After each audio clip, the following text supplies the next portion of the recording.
কিছুদিন আগে আমি বহরমপুর গেছিলাম।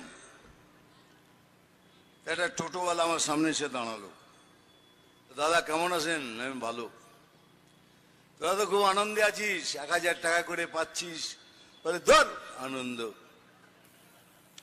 আমার টাকাই আমারে ফেরত দিতে আসে। বলে কেমনে?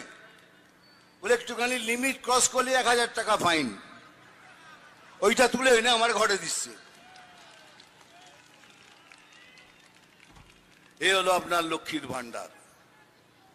যাই হোক, লক্ষ্মীর ভান্ডার খারাপ নয়, যারা পাচ্ছেন তারা নেবেন, নিশ্চয়ই নেবেন, কেন এটা আপনার টাকা, আপনাদের ট্যাক্স পেয়ারের টাকা, আপনাকে নিতেই হবে সেই টাকা।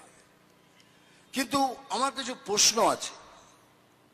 যারা এই টাকা নিচ্ছেন খুব ভালো, কিন্তু আপনার সন্তান যদি বিবেকী হয়, সে যদি বিবেক নিয়ে বেঁচে থাকে, অন্য কুলাঙ্গারদের মতো দুর্নীতি করতে চায় না, সে তো বেকার বসে আছে।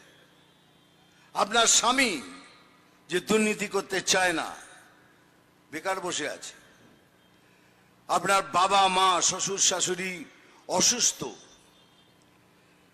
আমাদের প্রাইম মিনিস্টার মহাশয় 5 লক্ষ টাকা করে সবার জন্য আয়ুষ্মান ভারত করেছেন, সবার জন্য, কিন্তু সেটা দিতেই দিচ্ছেন না। এখানে কি আয়ুষ্মান ভারত এখানে করতে দেবেন না? তাহলে প্রধানমন্ত্রীর নাম বেড়ে যাবে, কিন্তু এতগুলো লোক কষ্ট পাবে তাতে ওনার কোনো খেয়াল নেই।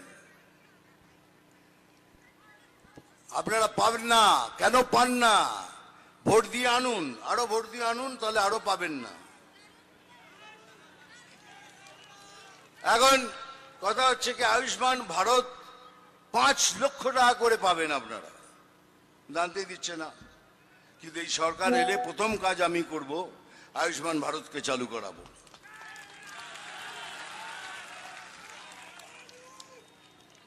তাহলে কি অবস্থা দেখুন, একদিকে বিবেক আর এইদিকে বিবেকহীন। যারা তৃণমূলের কার্যকর্তারা, স্পেশালি যারা হিন্দু কার্যকর্তারা, যারা সব দুর্নীতি করে বেড়াচ্ছেন, তাদের তো বিবেক বলে কোনো জিনিসই নেই। চুরি করলেও বিবেক নেই, দুর্নীতি করলেও বিবেক নেই। এখানে কি আছে বলুন তো? না উদ্যোগ আছে, না কারখানা আছে, না চাকরির ব্যবস্থা আছে, না শিক্ষা আছে, না স্বাস্থ্য আছে, কিচ্ছু নেই। এক্সেপ্ট দুর্নীতি এই রাজ্যতে কিচ্ছু নেই। তাহলে কি করব? কি করব আমরা? তাহলে একটাই কাজ আমাদের, এক ছাতার নিচে সবাইকে এসে ঐক্যবদ্ধ হয়ে এই তৃণমূল সরকারকে হটাতে হবে। সেটাই হবে আমাদের এই বছরের সব থেকে বড় প্রতিজ্ঞা। সেকেন্ড, আমি বলছি, আমার এখানে উপস্থিত যতগুলো আমার কার্যকর্তা আছেন, যদি কারোর সাথে কোনো মনোমালিন্য থাকে, দয়া করে ইলেকশন অবধি সেইগুলো মিটিয়ে নিন। কারোর মধ্যে কোনো মনোমালিন্য রাখবেন না, আর সবাই মিলে একসাথে ভোট করুন। সবাই একসাথে নিচে আসুন। কাশ্মীর ফাইলস দেখেছেন কিভাবে ব্রাহ্মণ পণ্ডিতদের ওখান থেকে বার করে দেওয়া হয়েছে? এখন কিন্তু ঠিক সেই অবস্থা এখানে এসছে। একটু কান খুলে চোখ খুলে দেখুন, এটাকে পশ্চিম বাংলাদেশ করার কত রকম পরিক্রমা চলছে। তাহলে এমন কেন হবে? ওখানে হারমোনিয়াম কেড়ে নিচ্ছে, এখানে একটা ছোট্ট মেয়েকে বলছে গান গাইবে না, দুর্গা মায়ের গান চলবে না এখানে। দুর্গা মা সাম্প্রদায়িক কবে থেকে হলো? যে কোনো ধর্মীয় বই খুলে দেখুন, তাতে লেখা আছে कि मायर पायर नीचे स्वर्ग, मां के पैरों तले स्वर्ग है। अगर मां के पैरों तले स्वर्ग है तो मां सांप्रदायिक हलो की करे? কিন্তু মা সাম্প্রদায়িক। তারপর কিছুদিন আগে আরেকটি মেয়েকে মধুমন্তী বলে, তাকেও হুমকি দেওয়া হয়েছে এখানে মায়ের গান চলবে না।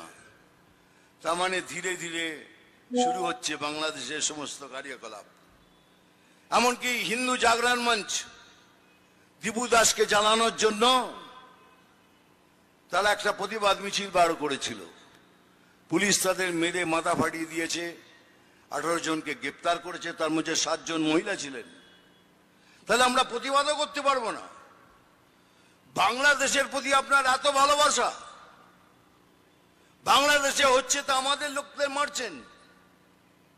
সেজন্যই বলছি সময় এসে গেছে, এখন জাগুন, একসাথে হন, ঐক্যবদ্ধ হয়ে ভোট করুন।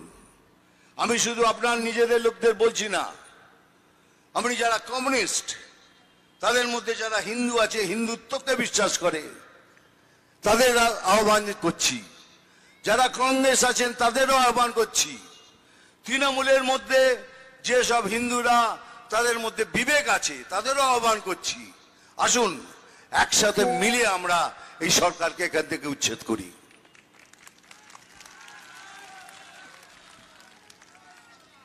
কি করবেন এখানে?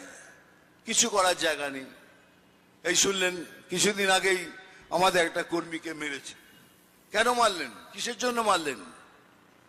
কিন্তু একটা কথা মনে রাখবেন, আমার এত বছর এই স্ট্রাগলের জীবন, এই কষ্টের জীবন দিয়ে দেখেছি, মহাকাল যেদিন জাগবে সেদিন সব শেষ।